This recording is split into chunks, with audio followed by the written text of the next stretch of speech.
Good evening, good morning, good afternoon for where you are. This is J77 doing another entertainment roundup for this week of March.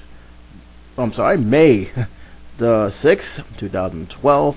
Getting my days and months mixed up a little bit, but unfortunately I'm very tired, very exhausted. Did a lot of writing today, and now I'm doing what I call take three of this entertainment roundup. For the fact is that the first two I did not like. It was way too long, a lot of babbling in my in what I was trying to say, and especially my opinions. And so I scrapped those two audios and decided to do a new audio with less media coverage. And to be honest, I'm actually glad I didn't pull out that audio, because a lot of stuff has happened within the last 48 hours. And I'm going to touch on that main story. It's pretty much a story I have covered just briefly on my audio topic section. But now with the latest development with this scenario that's happening, I felt the need to touch on it a little bit more, especially after what a famous New York Post columnist has said to a particular rapper slash minority owner, JC. So I will get to that just after I get a little bit of a sports roundup. What the hell, man? The NHL is so much full of surprises, and the Kings, who, I'm going to be honest with you, had never gave them a slight of hope passing the first round, let alone win the game, is dominating the playoffs. I mean, literally dominating the NHL playoffs. They swept the Blues 4-0, and their record on the NHL playoff is a mind-boggling 8-1. They only lost one game in this entire playoff run, and they're right now on the roll. They are hot. They got the hot goalie, and they are scoring, and they are doing defense. And no matter who wins between the Phoenix Coyotes and the Nashville Predators, they better take this team seriously. They better come out with their A game, because this team is looking to take this way beyond anybody's expectations. Right now, they are playing with house money. They're the hottest team right now. No other team is playing like them. And I gotta tell you, if you're a Los Angeles Kings fan, if you're a native of Los Angeles, period, you gotta be very happy with what you're seeing with your Kings. They're absolutely showing me something. As for the Rangers, Washington, I'm not surprised what I'm seeing between the two teams. They're tied at 2. It goes back to New York. The Devils are playing as we speak, so that's also an interesting series. And Nashville is playing to stay alive in the playoff. They're down 3-1. So those games are being played right now, and it should be very interesting to see what happens for the next 24 hours. We may see the Phoenix Coyotes be the opponent for the right to be in the Stanley Cup, or the Nashville Predators may stay alive. The same thing goes with the Devils, Phillies, Rangers, and Washington. I will not be shocked at all if this goes to Game 7. And most importantly, I will not be shocked at all if any of those teams would win. I tell you right now, all 4 teams deserve to make it to the next round, but unfortunately we can only have 2, and I'm hoping that the Rangers Phillies will be the one with the fighting for the Eastern Conference Championship. But I'm not counting out the Devils. They're a great team with a great goalie, a Hall of Fame goalie, and I'm definitely not counting out Washington, who has played New York hard over the years. I mean, let's be honest, Ranger fans, Washington is no slouch. They know how to play us. And this is going to be very interesting to see for the next few games. Basketball, no surprise to me. A lot of people got on me because I felt that the Mavericks was going to get swept by the Oklahoma City Thunders. A lot of people said they're going to show why the Dallas Mavericks are the defending champions. Well, guess what? They got swept. They're gone. So there that is. So Oklahoma has advanced. They're the first to advance. We have the Lakers. They're doing well. Knicks won the game, just one game. I do not see them doing anything else after that. And the Bulls, man, if they get knocked out this playoff because of one player being out for the rest of the series, man, it's going to be heartbreaking. That is going to be heartbreaking for Chicago. I mean, Chicago was one of the high favorites, and the one player had really changed the dynamic of that team. I'm hoping they can pull through. I really do. but it doesn't seem likely. And if they get knocked out, man, oh man, will they be a lot to talk about in the Chicago area? But I'm still hoping they make it through. I'm still hoping that they are going to surprise a lot of people. So I will definitely be keeping an eye on that come crunch time. Overall, I'm actually impressed with the playoffs. I think the playoffs has been very well covered, and the teams have played very well, especially with the NHL. I'm very happy with the way the NHL teams are going. It's no runaway, with the exception of the Kings, of course. And I'm looking forward to seeing the rest of the playoffs come in the next 2 months. So bring it on. I'm actually kind of happy. I'm actually satisfied with the way the playoffs has been handled so far. You guys may think differently. You guys can comment below. But for me, I'm getting my money's worth, at least on television standards I'm concerned. Okay, let's get down to more of the serious note. I'm going to stay with the sporting world a little bit and the entertainment world. It's kind of like a blend in of the two, and that's involving Jay-Z. Within the last 24 to 48 hours of me talking about this, there was a lot of stuff going on in the media, as well as people themselves have been talking about this, about Jay-Z's involvement with the Brooklyn Nets. Now, I have said this in the audio topic not too long ago that I posted on YouTube, that I don't really have a problem with Jay-Z being the part owner of the Nets. Like I said, he has the money. He is a smart businessman, and my initial feeling is he's not gonna be he's not gonna have a major impact of the day-to-day operation. He's not gonna decide who gets hired, who gets fired, or what talents they feel should draft, or what money they should spend on trades. He has a role, but he doesn't have a powerful role that's going to affect the team in that aspect. He does, however, have somewhat of a very strong influence in the marketing strategy, and that alone seemed to have sparked a harsh criticism from a columnist named Phil Mushnick. Now, Phil Mushnick is a long-time reporter for the New York Post. He reports on the New Jersey Nets at that time, wrestling. He also had done some stuff with the Rangers. So he's very well known. He's been in the game for years. He had made some comments about Jay-Z and how Jay-Z had profited from the worst of the most sustained self-enslavement stereotype of black culture, as well as how he used the N-word and how he calls women the B-word and everything else. Now, to Jay-Z's defense, he have went on record as saying since the birth of his daughter he will not use the B-word anymore. That he said he doesn't want his daughter to be called that. So, and he has to recognize that by calling him is not really a good positive thing to say, especially now that he himself had the child. He never said he was going to use the N-word anymore, but he did acknowledge, at least from that aspect, that he will not use the B-word anymore. And I actually did a video on that subject.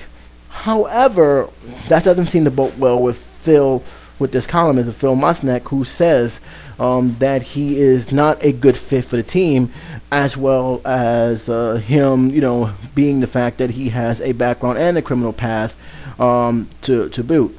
Again, I don't consider that as a major problem. Again, he has the money to buy investment in the Nets, and again, I don't think that Jay-Z is going to make a terrible impact on the team. Like I said, he's a minority owner.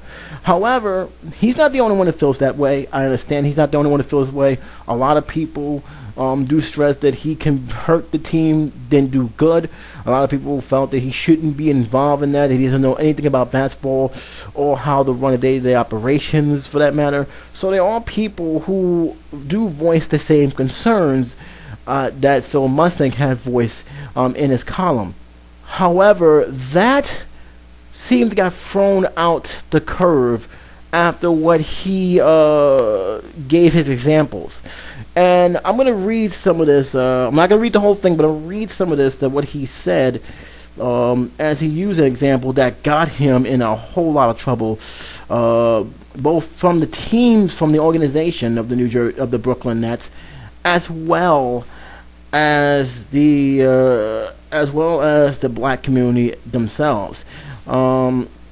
He said in a quote, "Why call the Brooklyn Nets when they can be called the New York N//S? The cheerleaders could be called the Brooklyn B//HES. I don't need to tell you what those words are. If you fill in the blank, you pretty much understand where that's coming from. This was a surprisingly, shockingly statement to say in your news column, in your sporting columns for that matter. And all this revolves around the logo. Now, the logo is a black and white logo. That's their new uniform. That's their new thing they're putting on. They have a secondary logo which has the B with the Brooklyn, New York sign circling around it in the between the fronts. And they have the other logo with the B with the Nets and Brooklyn. And he basically voted his dissatisfaction that it was Jay-Z who had suggested that marketing strategy for the Brooklyn Nets. And he made no gripes about it. When he said the urban home, their new urban home, why not have him apply the full Jay-Z treatment? And he went on saying what I just said earlier. Now, he did respond to the criticism, saying that such obvious, wishful, arrogant miscellaneous of what I wrote are common. I don't call black men the N-word. I don't regard young women as bitches or hoes. Excuse my language. I don't glorify the use of insulting weapons and drugs. Jay-Z, on the other hand, is the only NBA owner allowed to call black men the N-word. Jay-Z, I'm going to say repeat what I said earlier. Jay-Z profits from the worst of the worst, sustaining self-enslaving stereotype black culture, and I'm a racist, which states that which he's basically stating that this man is definitely not fit for to be a part owner of a very high respected team. Okay. I'm just going to go on and say it. And I know a lot of people are going to debate this to the cows come home, and that's fine. You guys are entitled to your own opinion. You guys are entitled to what you guys feel. And I'm welcome all comments. That's not an issue here. I don't think the guy is a racist.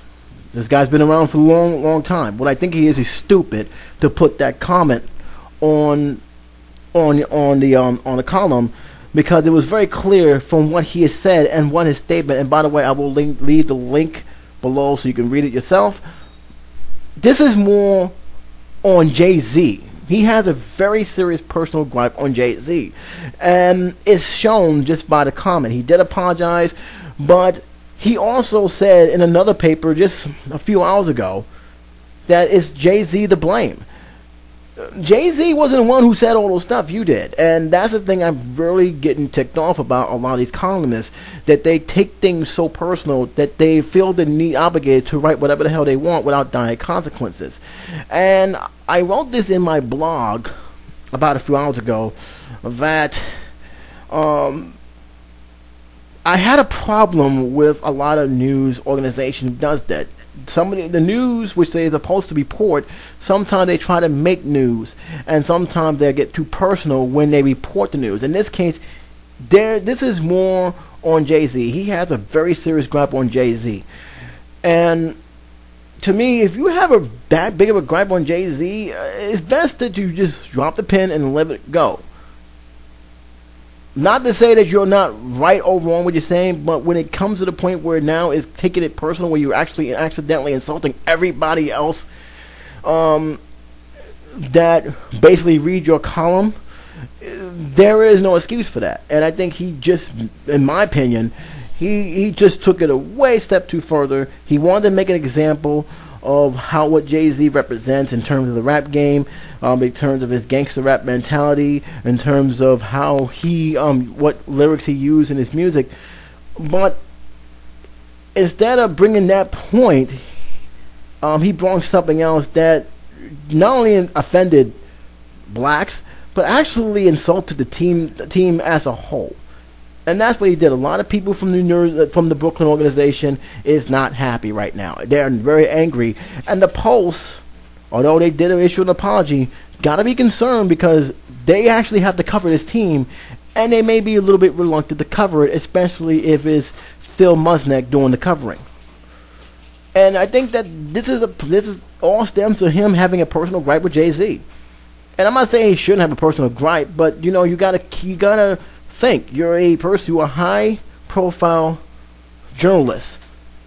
You gotta know that there's a certain line you just don't cross. And to me, he crossed a line just to set an example. And I believe he wanted to set an example of what Jay-Z may bring to the team if he stays on as the co-owner and allowed to do certain day-to-day operations such as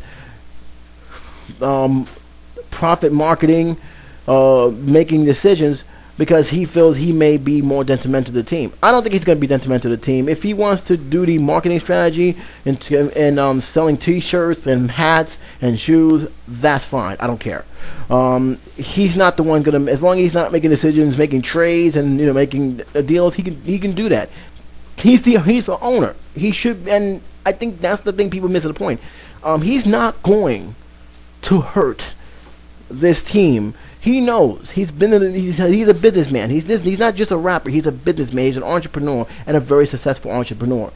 All right, he wouldn't have dinner with the mayor if he wasn't. I'm just pointing that out. And the thing that also bothers me, and I'm just gonna leave it at that, is that he owned the team. He was part owner of the team for what, 4 or 5 years now? And it took a logo for this columnist to finally say something about his position as partial owner of the team. Mind you, it was Jay-Z who has a big play in getting the Nets to Brooklyn in the first place. He was a big influence. Whether people know it or not, he had a lot to say about that team moving. And if he was a detrimental, we would have seen this years ago. He's been very quiet. He's been making music. He's not raising a family. He has not been to the point where he is out there making this in terms of making decisions. He's been very quiet. And I think he's going to do the same thing, with the exception of him probably marketing T-shirts and marketing clothes and putting posters out to make sure to sell the team's name. But other than that, I don't think it's gonna be a detrimental to what Phil Mushnick think it's gonna be. I just don't see it. But again, you may disagree, and if you guys do, please by all means put it in the comment section. I'd like to see what you guys thought on that. But I think that he was out of line. I don't think he's a racist, but I do believe that columnist is well out of line, and I think he took it way too personal when it comes to Jay-Z more than anything else. I don't think it had nothing to do with the Brooklyn Nets. I just think it has plenty to do with Jay-Z, and I just don't understand it. The guy was part owner for some time now. Why attack him now? I mean, I understand that the logo is not great, but come on, it ain't that bad where you got to go out and just basically slam Jay-Z for it. I think that there's something more to that, and I think you need to just basically address it, that you don't like him because of the simple fact he's a rapper, and you don't like the way he was rapping. Because he did mention that, and I'm not buying this for a second, not 1 second, that his family never heard of his children never heard the N-word until Jay-Z came along. Jay-Z is not the only one to use that word. There's other songs, rappers and R&B singers who use that word. So to say that Jay-Z is the only person who use that word or started that word is utterly ridiculous. And I think that he needs to really, really take a breather and think about what he said and what he's done, and come back with a better explanation than what he just basically said. But he's sticking his gun. He did apologize, which is half-hearted apology. But I do believe that this is more of a personal gripe towards the partial owner than anything else. But you guys may think differently. Love to hear from you guys. Oh, I talked about this too long. Let me just go right straight to Miley Cyrus. Did I say it right today? He still said I said it wrong. All right, Miley Cyrus, Billy Ray Cyrus' daughter. This is the news regarding her new movie. The movie called L.O.L. Um, there's been a report that was talked about a few days ago, which basically says that Molly Cyrus is crying for attention after her career setback, which honestly I don't see how she had a setback in her career. Granted, her album Can't Be Tamed wasn't well received, and I don't know if they actually broke any record sales with her album. But that's neither here or there. I think she's gonna be just fine in terms of music concern. Movies, that's gonna be a little different story, and I'll explain in a little bit. Apparently, L.O.L, which was made in 2010, has just gotten a release date after it basically sat on the shelves for almost a year now. Basically because Lionsgate was more focused on the high blockbusters that they had lined up for the spring and the summer. And now that the Hunger Games has finally played its course and is continuing to make an enormous amount of money, even with the release of the Avengers, which by the way broke records, guys, $200 million. But I'll get back to that later because I have a little thing about that record that I have to remind people of. It finally got a release date on May 4th. However, is not gonna be a major release date. First of all, this film just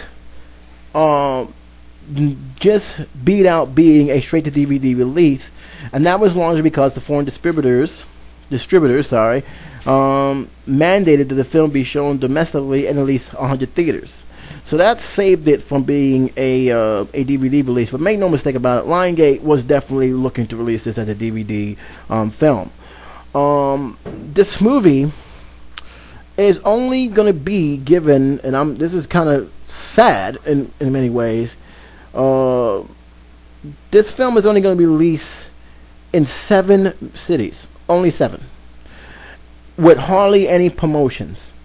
That means there ain't gonna be no big major posters out there, and the promotion that you will see is basically YouTube showing the trailers, and as well as word of mouth, which is the fans have been doing for this film in recent months. This is pretty much have angered a lot of fans, including some people in the Cyrus camp. Saying that L.O.L have, basically left this film in the gutter. They also said that they really have basically, a lot of people think that they ruined her chances to really step over the shadow of becoming that sweet family-friendly child actress. Which in some ways I can understand why they're mad, and I somewhat agree. But I also have to say for Lionsgate, they had a reason, and the reason is basically they felt that she is not that popular enough to hold that film that will draw newcomers in. And unfortunately, that's where Miley Cyrus is at a weakness. Now, I am not discrediting her, her success in Disney's Hannah Montana, or her music for that matter. However, I got to be very honest. I got to be very open about this. Alright, sorry guys, I had to do a jump cut there. We was briefly interrupted by something that caught my attention, personal matters. But like I said, back to what I was saying, and that was the Miley Cyrus situation with our movie L.O.L. What I was gonna say is that, like I said, her music is good. The movies that she had made was good for a specific audience, and that audience were young girls, ages 12 to about 14. That was her main audience. That was her main drive. She does not have the adult audience yet.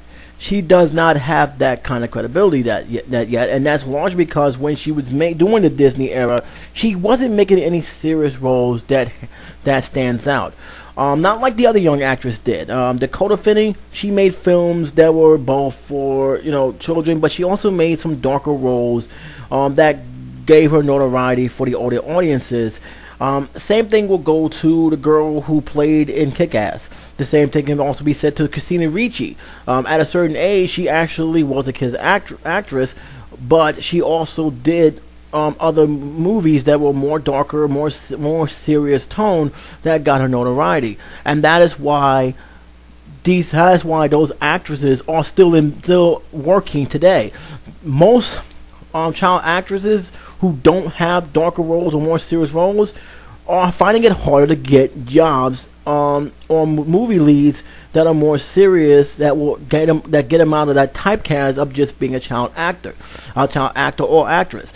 Haley Mills is a perfect example of that. Haley Mills is one of my favorite actresses in the Disney films. I loved her in Pollyanna. I thought she was great in The Parent Trap. She was even good in That Darn Cat. But notice all those films were children's films. They were family films.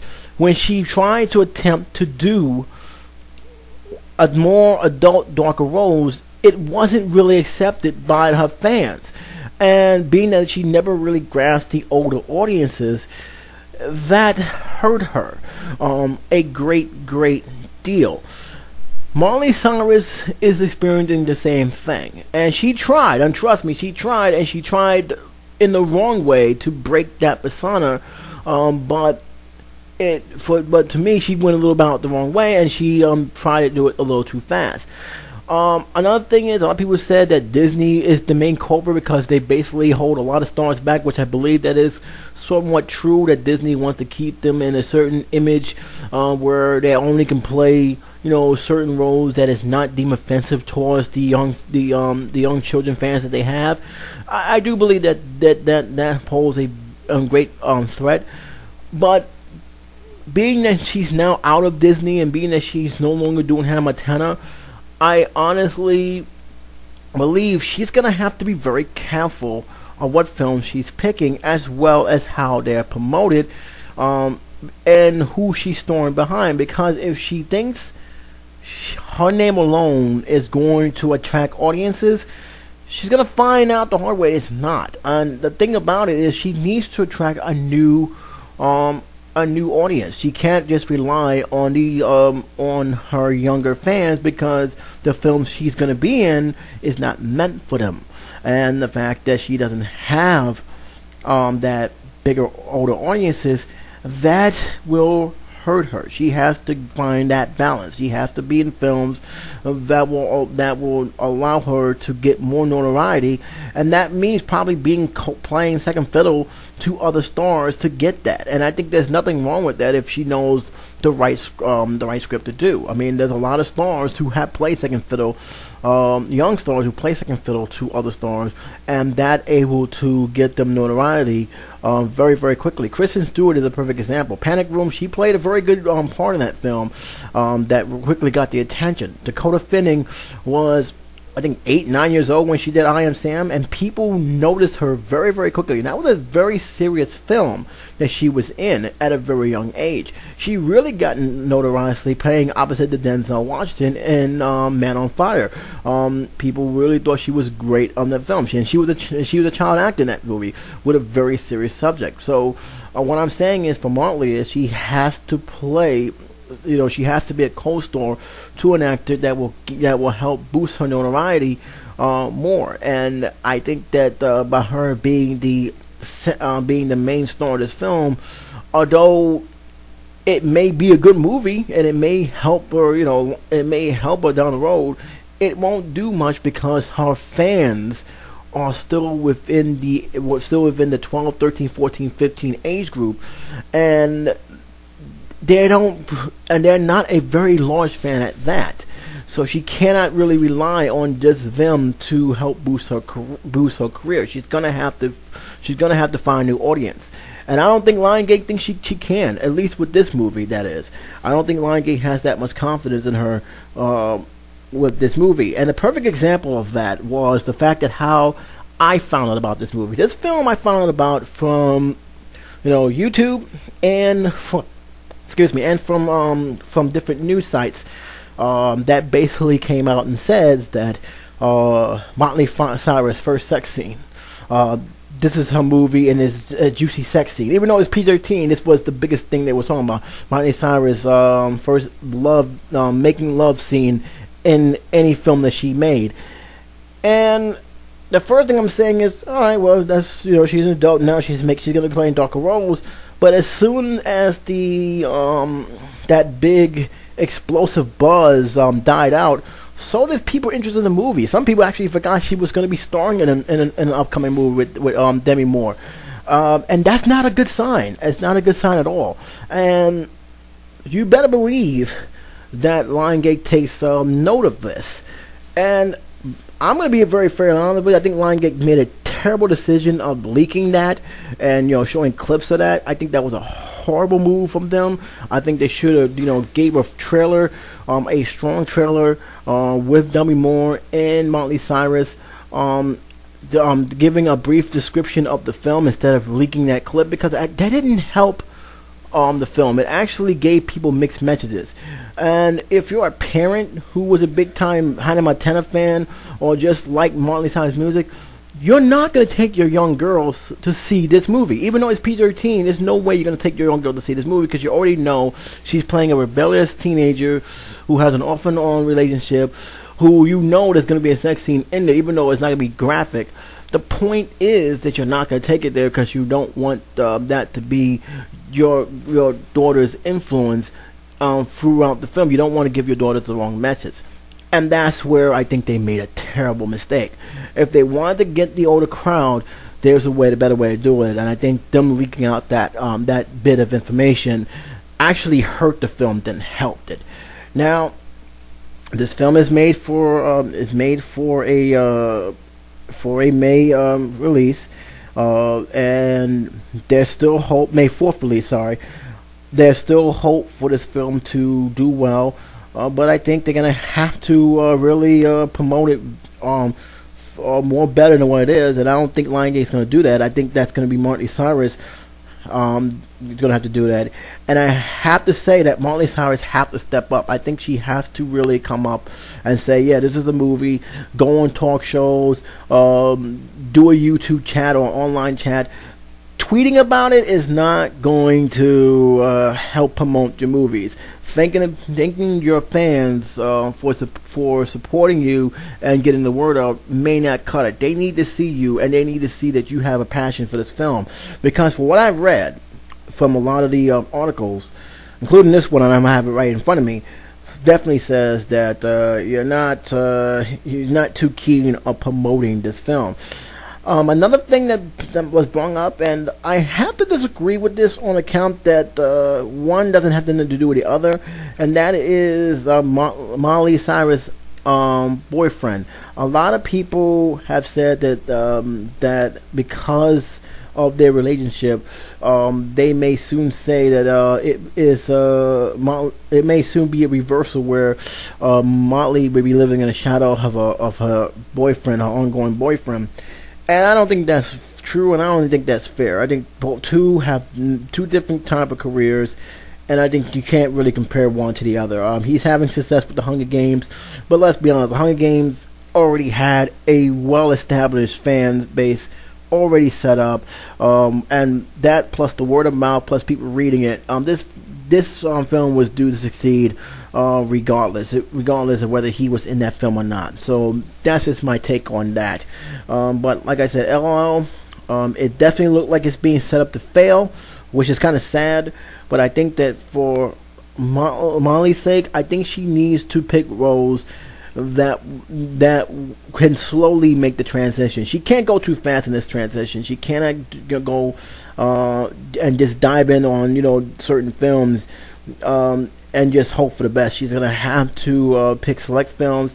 She gonna have to star with very well credible stars. Not to say that Demi Moore is not credible, but she's gonna have to have a stronger actress to work beside her, like a Julia Roberts, or even a more leading actor like Denzel Washington, for her to really show her talent abilities. So in terms of this movie, I just think it's this baby steps. This film will come out. If it does, fine, great. If it don't let it discourage her. Don't let it discourage her going forward. I just think she needs to just recognize that, hey, I have to now build a new fan base, and that's just my opinion. You guys can come up with your own opinion. That's just fine by me. Now let me just wrap this up by a story that I have covered in my second channel, and I'm now covering on this channel, at least this topic here, this audio topic, due to the laundry fact that it is now getting so much notoriety, and not in a good way, especially among female celebrities.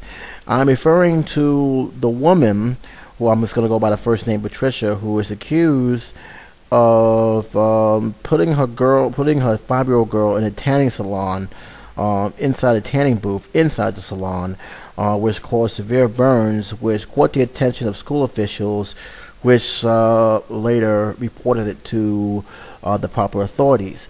Now, the mother came out and said that she didn't do this, that she didn't put her daughter in danger. She knows the dangers of the tanning salon, and recent developments that said that the tanning salon owner, as well as the father, saying that that was not the case, that she got it from playing in the outside the sidewalk in the sun with him, and that he was with him during that time.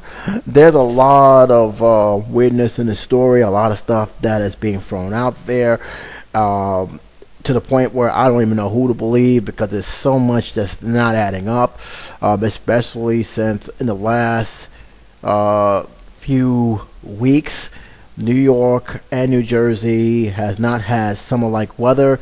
In fact, we've been having fall-like weather. The highest we have gotten in the tri-state area was about 50. That's the highest, 50 to 60 degrees. No hot heatness whatsoever. We had a lot of winds. We had a thunderstorm.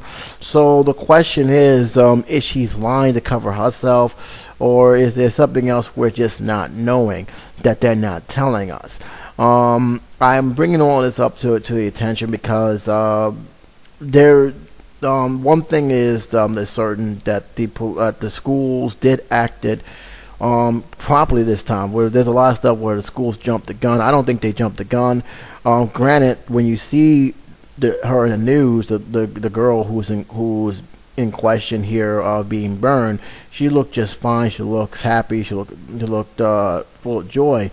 So I don't know, in all honesty, I don't know what burns that prompted them to call it. But again, when it comes to children's safety, and especially after hearing terrible news about parents and other relatives killing their children because of abuse, and how people, especially in the city has had a lot of scandals on this, and they still are drowning in scandals to this day, that you hear excuse me, that you hear these reports of abuse being reported, but no one's doing anything about it.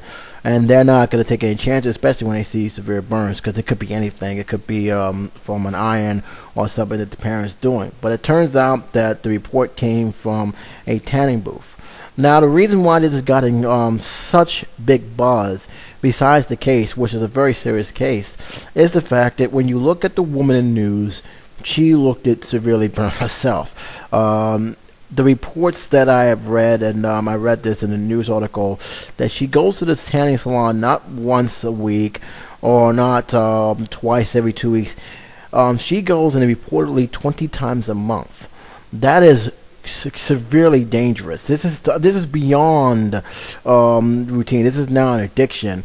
A lot of news reporters have talked about it. A lot of news sites, especially some websites and bloggers, have talked about it, and almost everybody agrees that she has a serious addiction.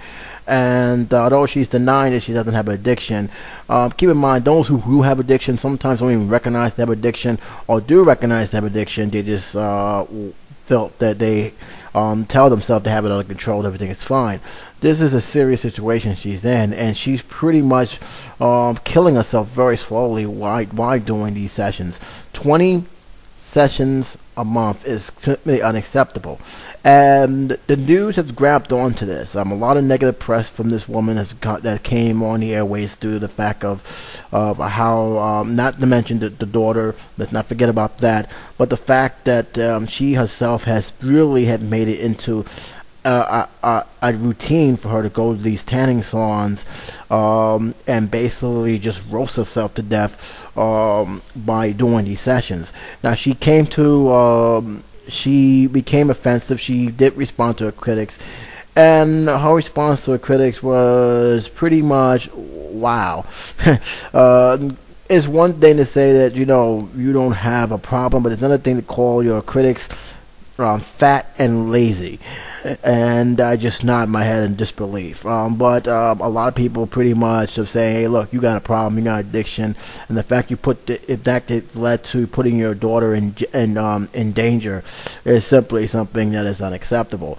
A lot of celebrities have spoken out about this. Snooki, by all people, and this is where I'm getting at with the celebrities, came out and said on a talk show and said that B is crazy, that you don't take the kids to the salon. Anybody knows that is just wrong. She's a mad woman, and other people have also spoken about that as well. This has gotten major attention. A lot of news is reporting on this as in terms of the effects of these tanning salons. They also reports that Hollywood themselves are to blame for this big trend, and all this from this one woman's apparent problem going into the tanning salon on a daily basis. She said that it's not a problem. Sometimes she tans more than others. She's also compared tanning to drinking and smoking, that it's not illegal, and that she's doesn't do anything wrong. Okay, fine. It's not illegal. I'm not saying you should that you're violating laws for getting a suntan, but just because it's not illegal doesn't mean it's healthy either. After a while, you start feeling the effects of constantly drinking coffee. After a while, you start constantly feeling effects for constant smoking cigarettes, and the same goes with these tanning booths. Mind you, you're putting ultraviolet rays on your skin, and you're doing it on a constant level is not a good thing. You're basically cooking yourself to death. That's basically what you're doing. And now, because of this report that the woman has gotten, this whole big media attention, we're seeing numbers about deaths and cancer-related issues based on these tanning booths, and now celebrities are being put on a hot seat because they believe that a lot of these people who goes to these routines. Paris Hilton was mentioned, Kim Kardashian was mentioned, Snooki was mentioned, other stars was mentioned, is putting a bad precedent towards the young girls who think going to tanning salons on a daily basis or going there or on a consistent basis, don't have to be every day, but on a consistent basis, is setting a bad example and is setting a precedent for a disaster that lies ahead for these young girls. I agree that these salons should not be used on a daily basis. That's not what they're meant to do. You want to get a tanning once every 2 weeks or twice twice a month, then fine, as long as you don't abuse it. And this clear-cut case, this woman Patricia is abusing it. Now, do I blame Hollywood as a whole? No, I do not. I don't think Hollywood is to be to blame. This woman has a choice, and she's making a choice to do this. She has an addiction, in my opinion, and it really seriously needs to be addressed. Everybody says that she needs help, and that's just something that is obvious. She is hurting herself. She is killing herself. I'm hoping, I'm praying that somebody talks to her, someone who really truly loves her, and say, "Listen, what are you doing? That's not meant for that stuff. Is not meant for that." Because I tell you right now, she's, if she gets cancer and is untreatable, the people who's really hurt the most is that young girl, because now she doesn't have a mother because of this woman addiction, and I hope somebody gets it to her head. That is what she's having right now, is serious addiction. As for Hollywood, there are celebrities who have responded to this, who have acknowledged it, and have used different alternatives towards the UV rays. One was Kim Kardashian. She it's been reported to use what they call a sun spray, a tanning spray, which I never heard before. Is something that is new to me. Even Snooki, who doesn't go to the tanning salon anymore, is also turned to that body spray. And For what I understand, from what some people told me, it's probably the safest measurement. But there are other women that got pointed out, Paris Hilton and other stars as well, who got pointed out, saying that these stars need to be more responsible for how they conduct themselves when it comes to certain things like these. And for reason that is that a lot of young women look at these famous Hollywood stars, what they're dressing, what they're wearing. They promote sprays like perfume and cologne, and they do look at some people's suntan. Some women do get grossed out by darker suntan, but others say, "Wow, I want to get that tan." How are they doing it, and how many sessions they are to get that tan? So they do have to be somewhat responsible, but to blame Hollywood as a whole for someone else's addiction is a little bit unfair. I don't think that's right to just point all the fingers. I think if you want to say they have partial responsibility for that, that's then I can somewhat agree with it. But again, this woman needs to recognize she has an addiction, and that's what it is. She has an addiction, and no one have forced her hand to do that. She's doing it on her own. I've seen the reports. I've seen the news report that was on the news. I constantly followed this. I know she's on bail. I know the daughter is with the father's custody at this moment. But other than that, the story in itself, there's just so much going on with the story. I really don't know where to go with this, other than the fact that it just may take a while before it gets ironed out. Because I guarantee you this, I'm not buying that the tanning salon is being truthful. Because let's be honest, they're not going to say anything that's going to close them down. And believe me, if this is the case and they allowed this girl to go in a tanning salon, and they are going to be closed down. Let me remind you that New York has a very strict law for young people to use tanning salons. Mayor Bloomberg, along with a lot of people, have made that policy known. They have passed strict laws. I think you got to be no one under the age of 18. At least to our knowledge, cannot get into these tanning salons. The reason why they don't want these are too dangerous with the ultraviolet rays. A lot of people was complaining about, including the tanning salon owners. But let's be honest, this is something that can be addictive to young girls, and can be misused. And unless the tanning owner is going to be willing to make sure they don't make this an everyday session, regulations have to be applied, and I'm actually glad they did it. New Jersey has something similar, which goes by the following: if you're under the age of 14, you are not allowed even in the building. Forget about going to the salon. You're not even allowed in the building. You're not going to be permitted in the building. And if you're between the ages of 14 to 18, you must have parents' consent, and you must have your parents present with you when you go to these sessions. So the question is, was the girl, who obviously is nowhere near the 14 to 18 group, was she in that building? And if so, who the hell was watching her? If the father allowed this to happen, is it the owner allowed it to happen? Again, this is going by what the girl told the nurse when she asked how she got these burns. And for what we understand, she said that her mother took her to the tanning salon. So that prompted an alert automatically to say, hey, something's not wrong, these burns are too severe, something's going on, you need to check it out. And even if this wasn't a tanning salon, I think they would have called them anyway, because this is what there was, from what I understand, a bad burn, and they're not going to ignore anything that looks like child abuse. They're just not, no matter what it is. And I think that she said it's been blown out of proportion, but again, from what she's saying, and from compared to the weather we've been having in the last few weeks, I'm not buying that she got that from the sun, because, like I said, the highest we got was 60 degrees, and it was cold and it was wet throughout the last few weeks. so far. It's probably been more colder than it was during December, January, and February. We had crazy weather in January and February. So, if anything else, there's going to be a lot of explaining to do. And they're going to have to explain very hard. Just simply say that's not true, this, and that. They're going to have to answer a lot of questions. And that owner's going to have to answer a lot of questions. And if that, in fact, he knew that this girl was in a tanning booth. So that's just about it. I pretty much covered what I needed to cover. If you guys, again, I'll leave the link to everything I just mentioned here.